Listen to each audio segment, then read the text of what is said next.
How lovely to see you today. Me? That's right. How you doing? What are you sipping? Diet Coke. They gave me Diet Coke instead of Diet Pepsi, and I'm trying to use it up. Oh, a crime. But I put lime in my Diet Pepsi. Mm-hmm. So to make the Diet Coke taste better, I'm using like a lot of lime, which most people would say I already use a lot of lime. You do. Do you use the like a fresh lime or do you use like the bottles? I use too much lime to bother with the fresh, so I use the bottles, but I have so many fresh limes, so I've been trying to use those up too, which is so laborious.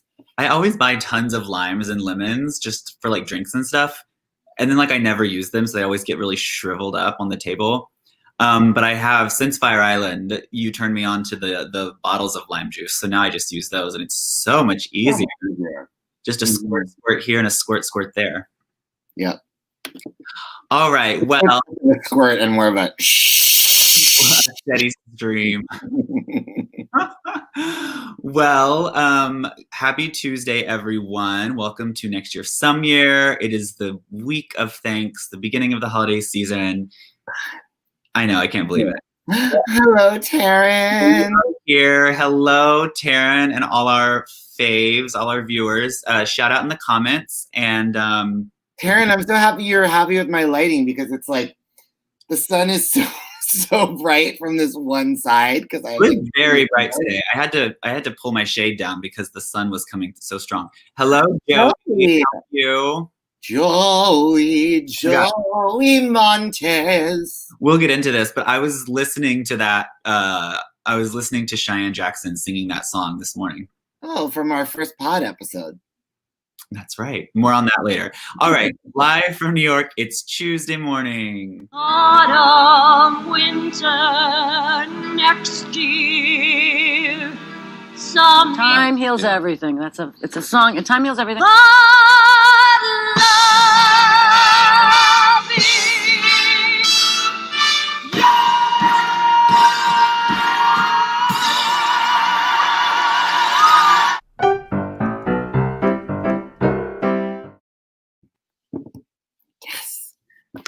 You're glowing. I'm not. I'm miserable. Glowing. Yes, love that song. The Judy version is good too. Mm-hmm. Too. Caroline. I was also thinking of London. I belong to London. Is that the song? I know. Macon, you're right. That intro never gets old, and I feel like I just glean more from it every time. I'm just completely, there's so many layers and bits to it that you just have to watch it about 6 times to get it. Well, like I said, it's the first of the holiday weeks. It's Thanksgiving. So I thought we would start things off.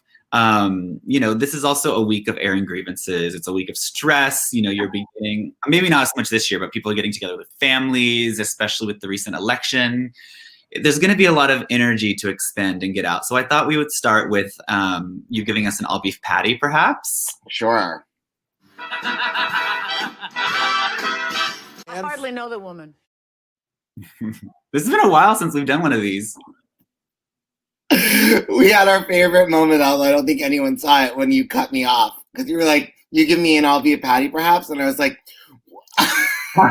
sorry, I didn't even know. I didn't love it. I love being cut off. This happened very organically for me. Mm-hmm.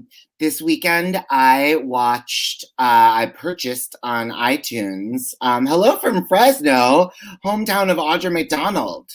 Ooh, hello. Ooh, look at her photo with Kamala.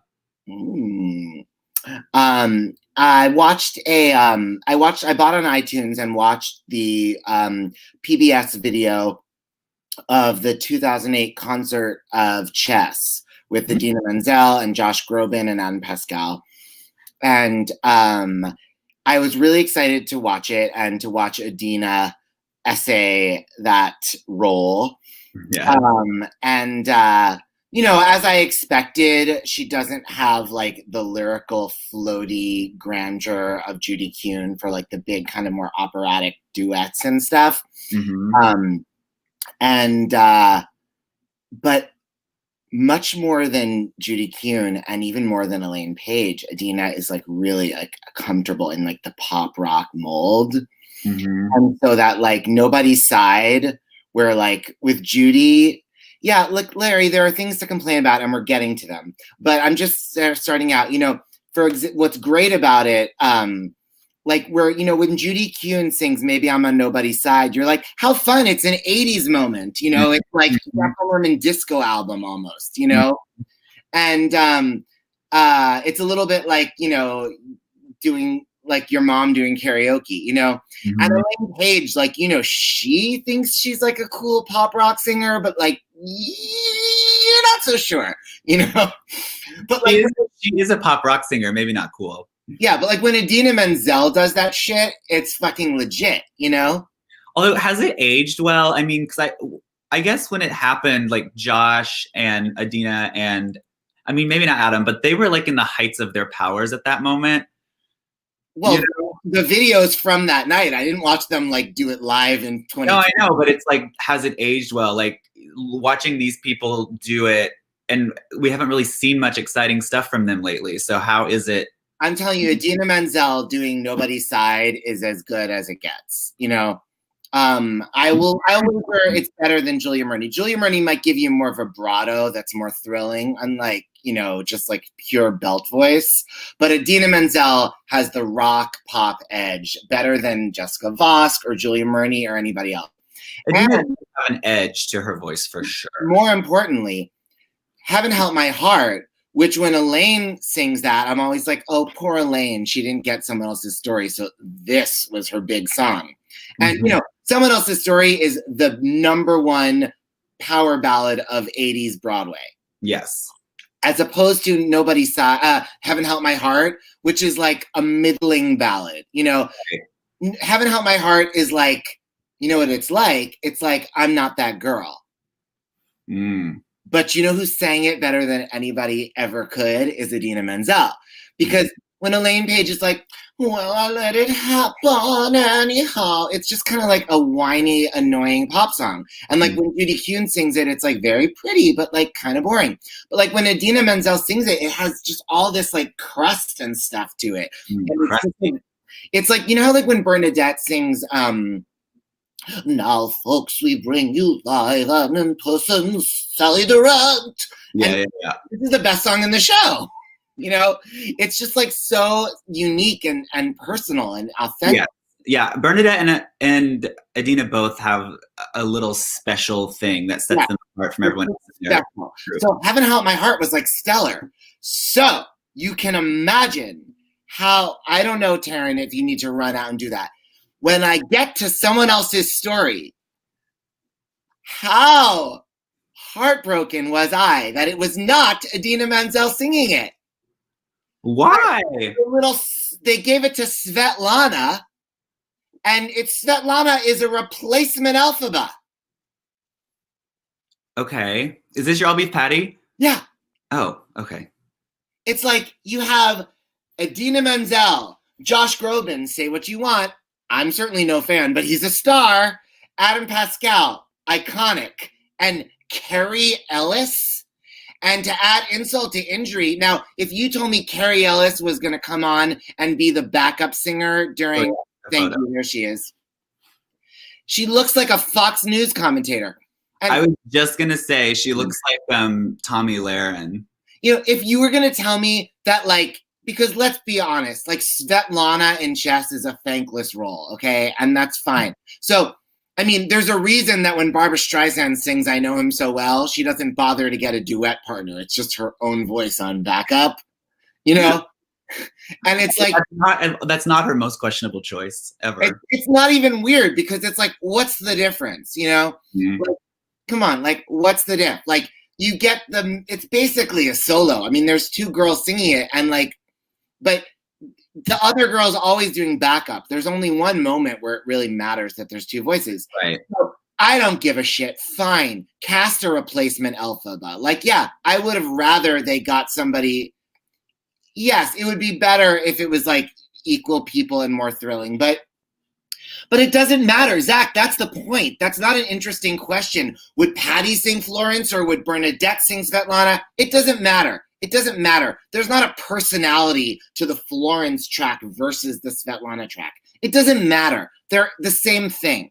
So therefore, when I saw that Carrie Ellis, whomever she may be, was playing Svetlana, I was like, fine. You know, look, I would have rather they got somebody formidable to hold the stage opposite Adina. I think Adina is a star who deserves to be surrounded by stars, you know? Like, even like the lame ass, like tertiary roles, they had like Clark Peters, you know? Like, yeah, that's what I'm talking about. Like, fill that stage. But fine. No, I'm not saying there aren't good replacement Elphabas, but I'm just saying, like, if that's your claim to fame, you're not necessarily a star. You're replacement casting. If you built on that and you became something else, maybe you're great. You know, I love Jessica Vosk, whatever. Shoshana Bean. But like Carrie Ellis, who, whatever. But fine, I wasn't complaining. Let her be Svetlana. It's a thankless role. But then they gave her someone else's story. I watched Tomi Lahren. Idina Menzel is standing off stage with her dick in her hand, and Carrie Ellis is down front and center singing the best song in the 80s. So this is a concert, so there were multiple people singing the same role? No. I honestly do not know this show, but I have been seeing seeing a lot of memes about it lately, especially this week because of the Queen's Gambit, which is a show about chess, of course. Yeah. So a lot of people have been like making the crossover connection. Daniel, let me put it in language you can understand, okay? Mm-hmm. Are you ready for this? I'm ready. Barbra Streisand is doing a concert version of Mame, okay? Barbra Streisand's doing a concert version of Mame. Sutton Foster is playing Vera. And Sutton Foster is singing If You Walked Into My Life. Right. Gotcha. That's what I'm talking about. Unforgivable. So speaking of Bernadette, I know you have stuff to say about her. So let's continue on this role. I think Who Do You Think You Are is next.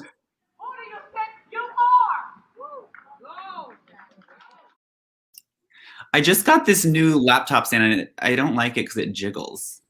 It's not as sturdy as just like my like stack of coffee table books I was using last week.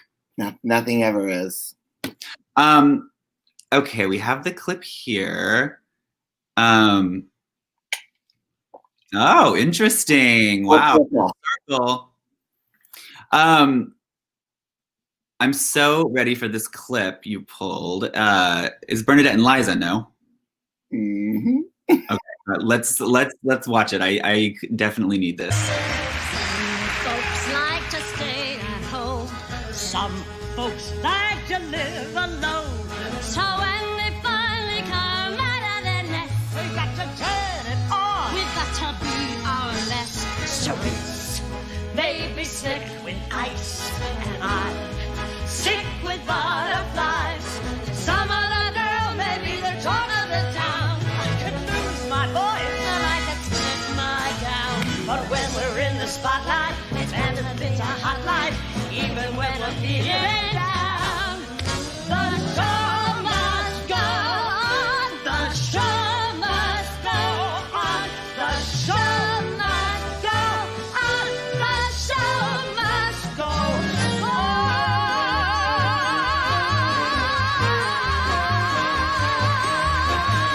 Ladies and gentlemen, the 1996 Tony Awards celebrating its 50th anniversary. Presented by the League of American Theaters and Producers and the American Theater Wing. Please welcome these great performers who have all been Tony winners over the past half century.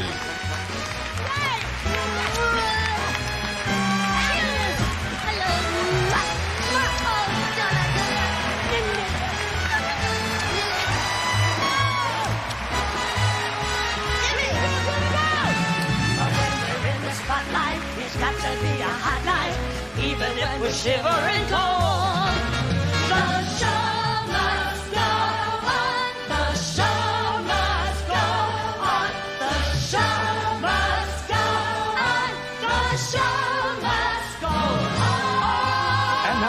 St. James Theater. Oh my God. How have I never seen this? Oh my God, it's too much. I mean, first of all, why'd they keep their mics on? Richard J. Can they please bring back? I mean, this is so campy. Oh my God, there's just so much. So my thought is, first of all, I had no idea that big reveal was coming. I zero in on immediately B. Arthur. Can't miss her. Just looking surprisingly okay being there. And then of course, what? Richard J. Alexander in the comments. Oh, hey, RJA. Donna Murphy, Jennifer Holliday, John Lithgow, Carol Channing. I mean, just like Nanette Fabre. Nanette Fabre. Just who's who of stars. Len Carreyrou. Everyone. Almost as good as the opening with Patty, Betty, and Jennifer. So this is the opening of the 1997 Tony Awards. Okay. And I have to say that my journey with this week started because I listened to our fellow Broadway Podcast Network podcast, Behind the Curtain, hosted by the fabulous Rob W. Schneider and Kevin David Thomas. And yes, Harry Belafonte, not the host of the podcast, but in that clip. and they had a wonderful interview with Anne Ranking. And you know that I have been like no Broadway for the last few months. I just don't give a crap, right? Last week, I just was going through my political podcast, and I saw that Behind the Curtain had a interview with Anne Ranking, and I can't say no to Anne Ranking. I just can't quit her. I listened to the interview, and she mentioned that when she starred in the Encores and then Broadway revival of Chicago, choreographed that she was not supposed to star in it, but that she had to come in because the person that they had offered it to, who I guess was supposed to do it, couldn't get out of another contract. But she wouldn't say who it was. So I texted my friend Yoni Weiss, who knows everything, to ask him who it was, and he said Liza. And I was like, I think I would have already known that if it was supposed to be Liza in 1990. And frankly, my dear, when I think back on 1996, I really don't think Liza, and he's like, it was Liza. That's the truth. And I was like, Yoni, hun, he was like, it was Liza. And I just read that it was Liza again, because it's in the new Michael Riedel book. And I was like, there's a new Michael Riedel book? So I immediately downloaded the book. And even though I've been like, no Broadway, after listening to this podcast, I swallowed that book whole. I did see that he had a new book. I have not. What is it? What's it even called? I don't remember. I don't know. It's Razzle Dazzle is his first book. And I can tell you, it's right here in my Kindle. My Kindle app, I should say. I must tell her. I should tell her I owe her an apology. By the way, Caroline. Sensation. Oh, great. I know Caroline's still talking about what? Caroline's still talking about chess. No, I know. She gave us some info that clears some things up. So no, I didn't. That's not the point. The British production of Chess was written for Svetlana, gave it to Florence. I did not know. Caroline, there's lots of different versions of chess. You can't swing a dead cat without hitting a different libretto to chess. They add it up and chop it up as they want. And I'm saying, first of all, they're doing it with Idina Menzel. Give her all the songs. And if they're not going to, get somebody of her level to sing the best song of the show. I need to add that Michael Riedel book to my wish list. Yeah, it was fantastic. I swallowed it whole. And I was still in a Broadway mood. And I realized the hole in my Broadway life was 1997. Your Broadway hole. My Broadway hole. Because Richard J knows lots of chess gossip, but I won't share that on the pod. But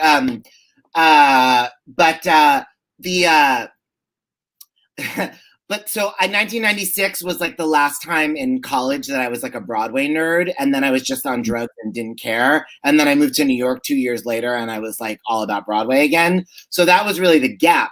And then, of course, the 1998 Tonys I did watch because it was like they mentioned Patty, Betty, and Jennifer Holliday opened it with Rosie. So the 97 Tonys I had not watched at the time. And all my friends are always talking about this stupid Liza and Bernadette song. And it was always like, I was like, what? Wait, what? And a couple of times I'd seen the clip at gay bars and stuff, and I'd been like, something doesn't really work for me. But I decided I would give it a shot, and I watched the entire 1997 Tony Awards. Oh, wow. And yeah, I really was in a Broadway mood. Really? I have to say, so this is my Who Do You Think You Are? Mm-hmm. You know, there's a lot to love, and any number where Nanette Fabre and Len Cariou and, like, you know, Donna McKechnie and B. Arthur are standing up stage while Bernadette, like, in her high heels, like, leans up and French kisses them is, like, fine by me. Right. But, like, you know, and Bernadette and Liza are both doing what no one but they can do, you know, and they're divine. But that song is crap, and I think it's actually Candor and Ebb. But that song is crap, and they don't sound good together. I mean, it's fine when they're like, when you're on a Broadway and you've got to go. But when they get to like, oh, and they're like, it's awful. Right. It's not good for that. That is not good for either of their voices in that moment. But like, it's a bad melody. The show must go on. The show. Right. And then like everyone comes in the background. B. Arthur's like, the show must go on. Down her octave. B is the only one who's in a good key. The key of B. Donna McKechnie's up there on the third riser going, the show must go on. Meanwhile, Carol Channing's just like, where am I?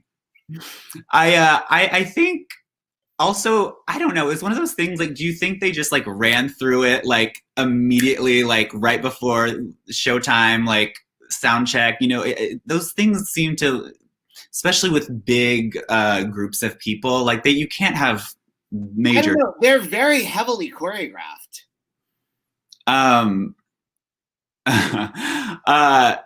also think I don't know. There's something about their outfits didn't really coordinate with me either. Like it's not good. Bernadette's was so Bernadette and Liza's was so Liza, but no, they don't go together. They don't go together. And didn't. Bernadette and Liza don't go together. Bernadette is like a comment on a thing that Liza is like a holdover from. And like it's like, it just doesn't, it's like Bernadette's like the Sondheim version and Liza's like the left out in the sun version. And it's like, Liza, and she's like wearing that scarf and long sleeves, and Bernadette's wearing like backless, no sleeves. Yes, totally. Her arms are fabulous. I mean, Bernadette has a great body. And Liza, if Bernadette is Michelle Obama, then Liza's Shirley Bassey. I mean, it just doesn't work together. It doesn't work together, and like they don't blend. Which, like, I'm, you know, if the music arrangement had been better, they wouldn't have needed to blend as. I don't know. It wasn't. But I still loved it. I mean, the song was made up. It's literally like Liza's like, we need something that's like, the show must go on. The show must go on. And we're like, that's good, Liza. We're like notating it as she's singing it. And Bernadette's like, well, she's really singing 3 pitches, so where should I come in? And they're like, anywhere. Liza's like, yeah, baby, let's make it work. Yeah, baby. I don't know that. I'm gonna have to go back and revisit that on my own time. And I also think, based on your Carol Channing brilliance, that we should really like get some like video editing to like just focus on those risers. And I want us to just like go through and just like do a segment on every single person on that dais. I just need to like, computer, like zoom in and behance on like just a few people, B. Arthur's shoes, like there's a few, Donna Murphy's haircut, like there's a few things I just glimpsed that I need more information on. So much more information.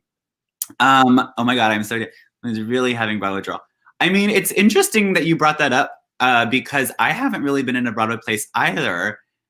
I haven't really been listening to, you know, cast recordings. I haven't really been watching musicals that much.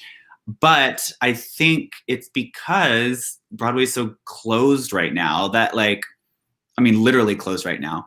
And so there's this feeling of like, I don't want to like get my hopes up You know, it's like if I go down a Broadway hole like you're doing, I'm afraid I'm going to be disappointed when I realize like, oh, I don't even know when the next time I get to go see a show is. Yeah. Yeah. So anyway, but that really did just like whet my appetite. Okay, well, going along this same road, Broadway road, down this Broadway hole, we have come to the moment where I have found a Susan Johnson clip that I want to play for you all for my appreciation.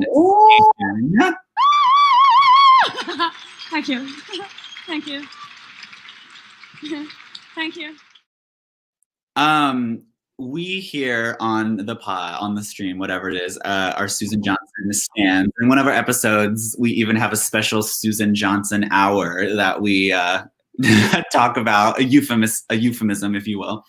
But I found this clip of Susan singing, and this is in her golden years. And literally, just for the fans that might not be familiar, Susan Johnson was the original. What's that character's name? She's the featured role, the belter.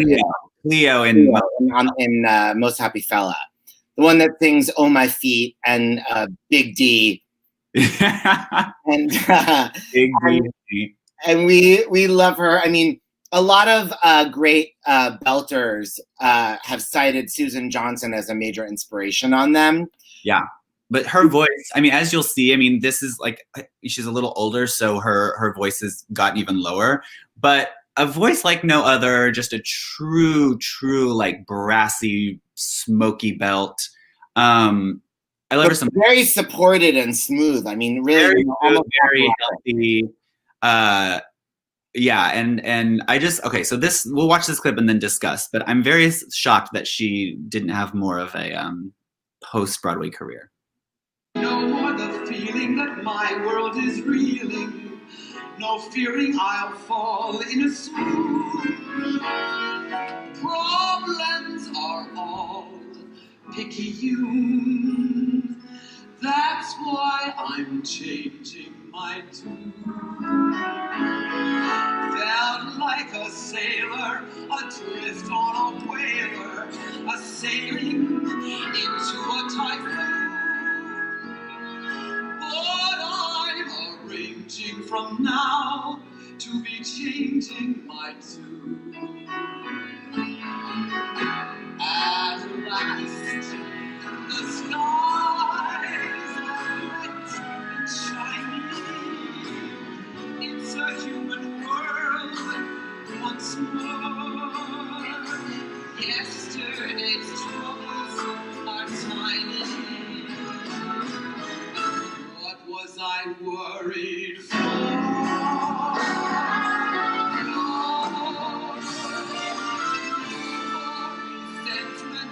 I'm full of contentment, afloat on a dreamy lagoon.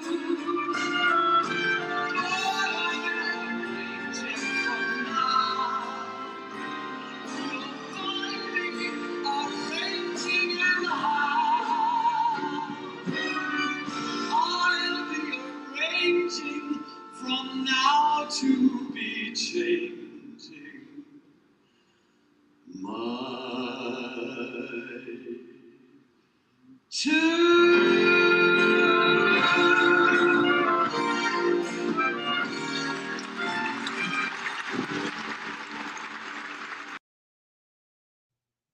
Wow.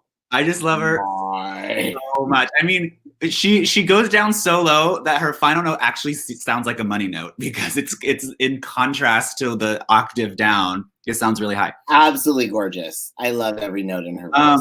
First of all, wearing what appears. I agree with Zach. Yes, I watched that one this morning too. I love she's wearing something that appears to be from the Barbara Cook collection, and then she's wearing Debbie Reynolds' hair from Will and Grace. It looks like she's wearing it on top of her own hair. So I just love her fashion. I mean, she reminds me of like a late career. Like she could have had, and maybe she did, and you just don't know it because she wasn't as famous, but someone like Rosemary Clooney, Barbara Cook. I'm shocked that we haven't heard more about her like cabaret career. I don't think she had very much of one. I'm not really sure why. I'm Changing My Tune. Was that the song? Changing My Tune. It's a Gershwin song, and apparently Judy Garland. Judy Garland did sing it because I listened to that too. I want to hear that. Yeah, early Judy. But yeah, it's a beautiful song. There's also a great clip of her. It's on Aurora Spider-Woman. There's also a great clip of her singing Marriage from Cabaret. I love that song. Married. Yeah. But yeah, I love her so much, and just that voice, just like a fine wine, like just low. Yeah, aged in oak. Mm-hmm. Anyway, Susan Johnson Appreciation Station. Someone else who has aged like a fine wine is Earl Dion, which brings us to our new segment, Something to Consider, inspired by Dionne Warwick's Twitter.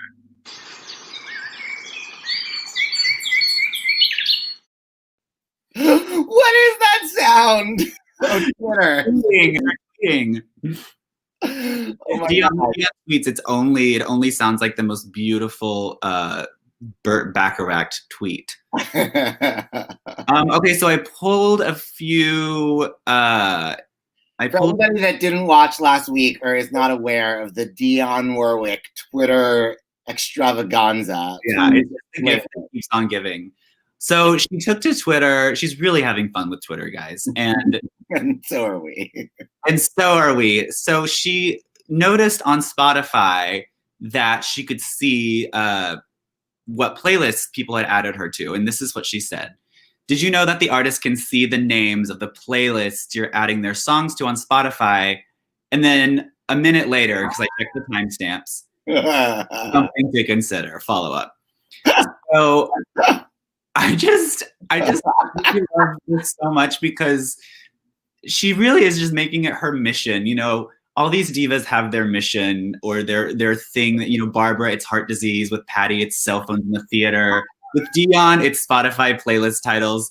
And so, by the way, am I the only one who was waiting for him to say Patty's cell phones? And when he said Barbara, it's heart disease, it's like, what?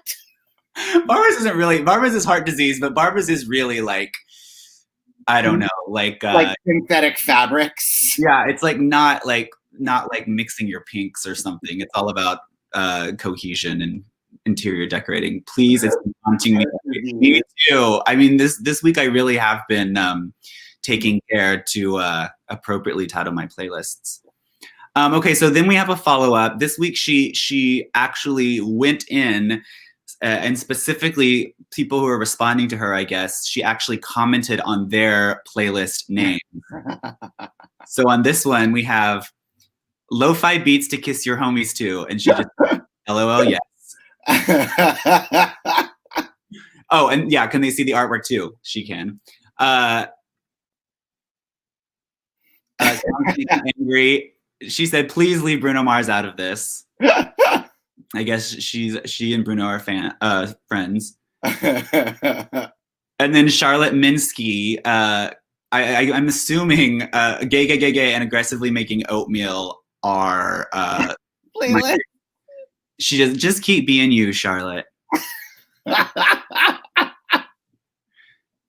This one, ho ho ho, Merry Xmas. That's not how you how you spell it.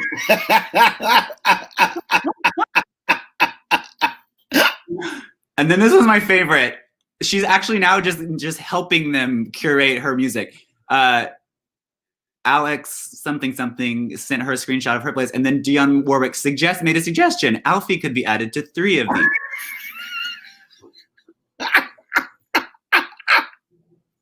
So she's literally just at home in her caftan on her phone, looking at these replies and actually really coming up with thoughtful responses. Oh my God. Oh my God. Listen, I would not want Dionne on my bad side. We're only giving Dionne love. But Larry's right. I was worried too, Larry, and I'm so gratified to know that she does have a sense of humor. Yes, me too. And she actually is going out of her way to express it. Yeah. Anyway, so that was our something to consider this week. We're gonna keep tabs. I'm gonna keep tabs on Dion and maybe do a follow up next week. Maybe some holiday playlist that she gets her hands on. Which brings us to so now is another fan favorite segment and my personal favorite segment that we do. Name that belt. Oh. You really sing out. You really belt a song. There are very few of us left. It's only appropriate that we're talking about Susan Johnson and Bernadette, I guess, is kind of a belter. So I know you've pulled some for me. Yeah. I hope Richard J can get in on this. He should be able to name these. Yes. So for those of you who don't know, Ben's going to play me some clips, all from the same song, correct? Yes. And it's going to be the money notes from these songs, and I have to I and the listeners, the viewers, have to try to guess who it is. And usually someone gets it before I do. But let's go. All right. This first one is really easy, okay? Don't say that. Famous last words. There you go.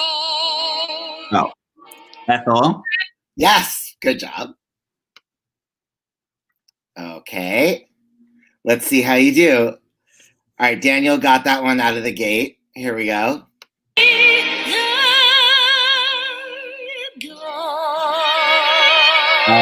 That's Bernadette. Yeah, very good. Very good.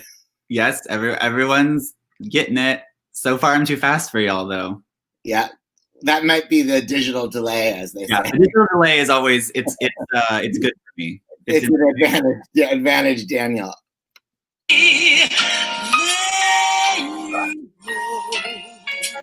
Well, that's Liza. Everyone is killing it today. Okay, getting a little harder. You are crushing it, Brent. There you go.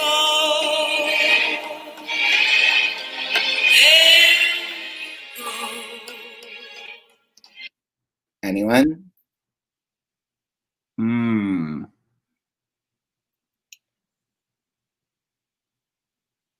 Leslie Uggams?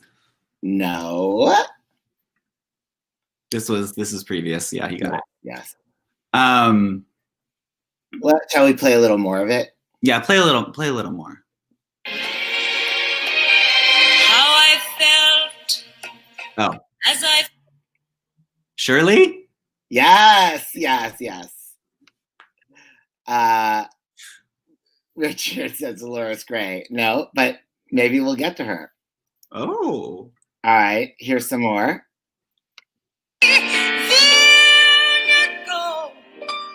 Oh, that's Miss Barbara Cook. Yes, good job.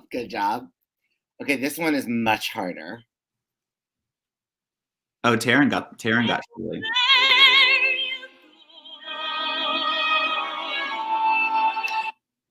Anyone? You're gonna have to play that one again for me. I think I chose the wrong moment in all these songs, but okay, I'll just continue it.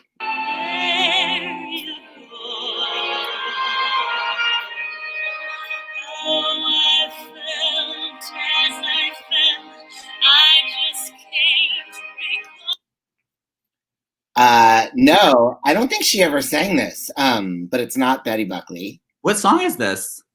It's I Got Lost in His Arms. You got a lot right for not knowing the song. I know. You did a good job lining them up in order of easiest to hard. Oh yeah. Yes, good job, Zach Couch. Kim Criswell? I don't know who that is. Kim Criswell is a friend of the pod, by which I mean we have a pod and she follows me on Twitter. And, she's American, but I think she lives in the UK, and she starred in all these studio recordings with the London Symphony of these classic musicals. John McGlynn, sort of random. I actually saw her on tour as Rosabella in Cats in the 80s, but that's neither here nor there.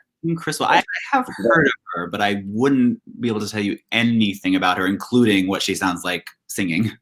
Yeah, okay, this one is a little more recognizable, I think.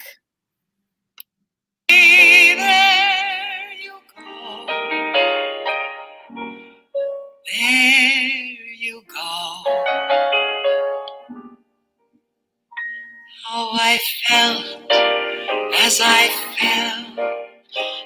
just can't recall. Anyone? I don't know. None of the listeners can recognize this. They'll get it. You played a lot of that one, so they'll definitely get it. Zach Couch, I'm looking at you. Yeah, I mean, this singer is a very recognizable vocal timbre, I feel. If Mucho Music were here, he would nail this. No? Yes, Caitlin Duffy Hall, Karen Akers. Leah wow. Delaria, yes, there's Mucho Music. Leah Delaria's best joke, where did gay men go to retire? Karen Akers. That's funny. That is really funny. Leah Delaria, shout out. Okay, here's a good one for Daniel to get.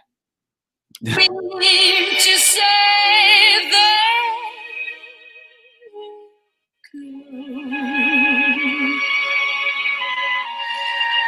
oh, there you go. Anyone? Richard J should be able to get that, or Mucho Music. Yes, Zach. Yes. Nailing it. I was like, it's not Marilyn, but it's a Hollywood voice. Oh, too fast for me, guys. Zach and Caitlin. Wait, this one, it doesn't say who it is, but I know it. I guess I should. Well, I'll just play it. There you go.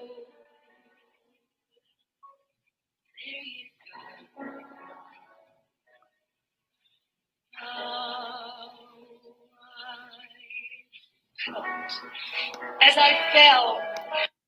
Who got that? I could barely hear it. Okay, I'll play more.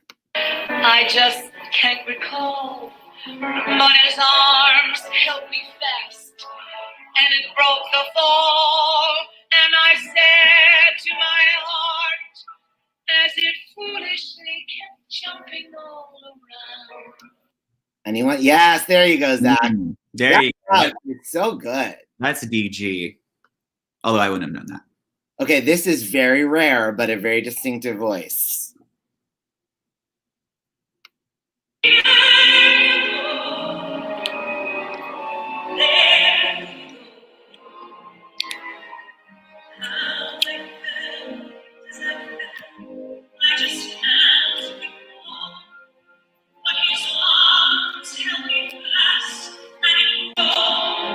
Is it Marin? Yes, very good.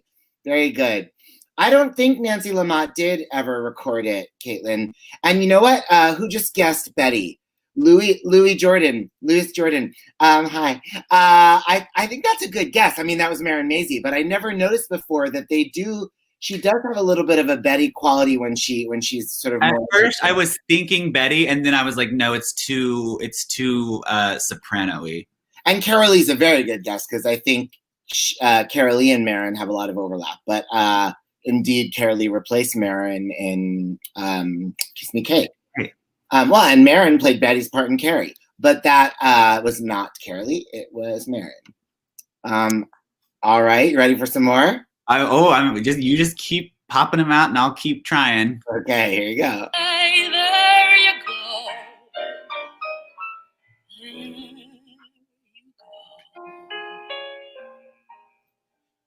How I felt as I fell, I just can't recall.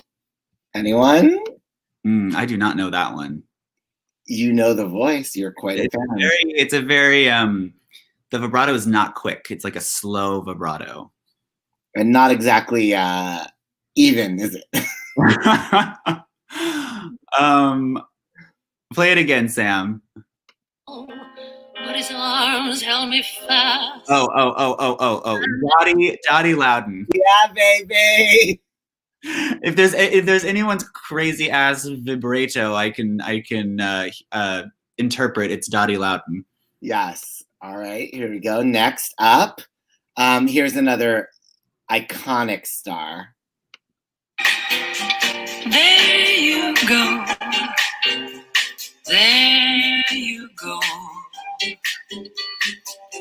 How I felt as I fell, I just can't recall.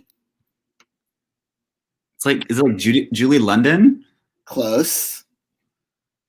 Um, Definitely a cool girl.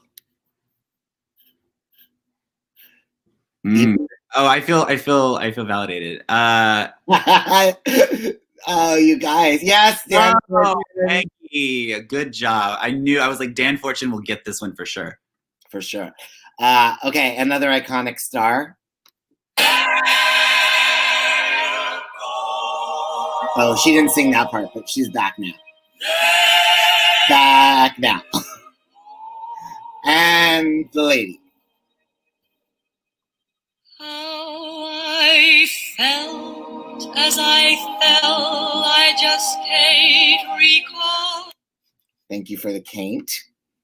Somebody's got to get that. It's an iconic star. Richard J. Come on, he must not be there anymore. I don't know that one, but she's really slowing it down. I'll play a little more. I'm shocked that nobody can get this.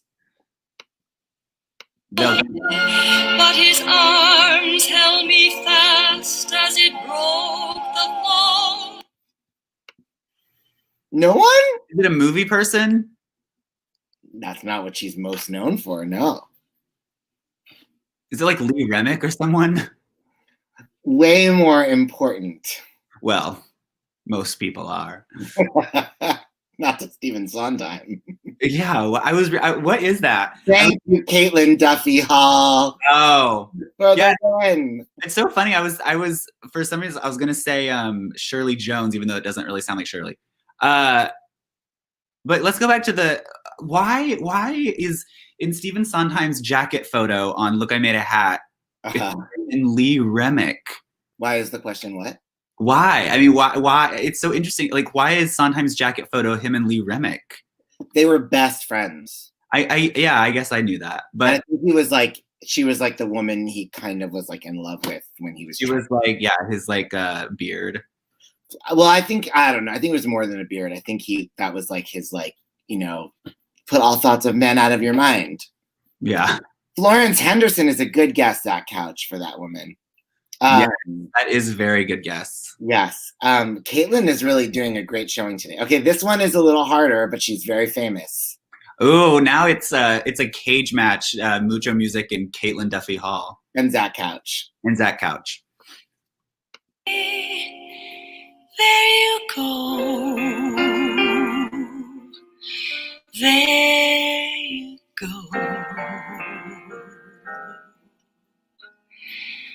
How I felt as I fell. Dan's gonna get this one. I don't know. But his arms held me fast, and it broke the fall. And I said to my heart, as it foolishly kept jumping on. I have no idea. Caitlin, Zach, Dan, you're gonna have to. This one is hard. She's very famous, but her singing is non-distinguished. It's very breathy. It's very breathy, which made me think like some sort of female vocalist. But Jody, that is the greatest compliment this woman has ever received. But it is not Anne Margaret. But that's who I was thinking. It was someone like that. I wish you could. I'll give you this hint. Her album cover, and it is from an album, yes, Zach Couch. Yes. Oh my God. I never thought I'd see the day when someone could peg Kathy Lee's voice on our stream. I'm so happy for the service we are bringing to the people and the work we are doing here on Next Year Some Year. Okay, here's an easy one.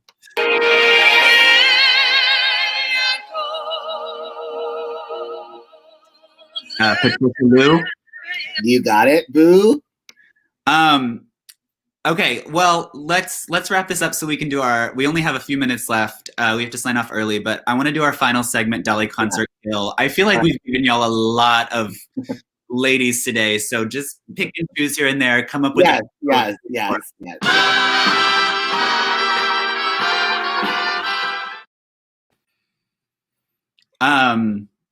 Brent Lomas also got Patty. Well, okay, I guess I'll give you one. It's so random, but because these ladies are in the conversation this week, Christine Baranski, Meryl Streep, and Tracy Ullman. Were they in the conversation? Well, not so much Tracy Ullman. I just added her because of Into the Woods, but Meryl is the prom or whatever. Everyone's talking about that. Oh, the conversation. Yeah. And then Christine Baranski's in that new Dolly Parton film. Correct. Yes. Okay. So Christine, Meryl, and Tracy.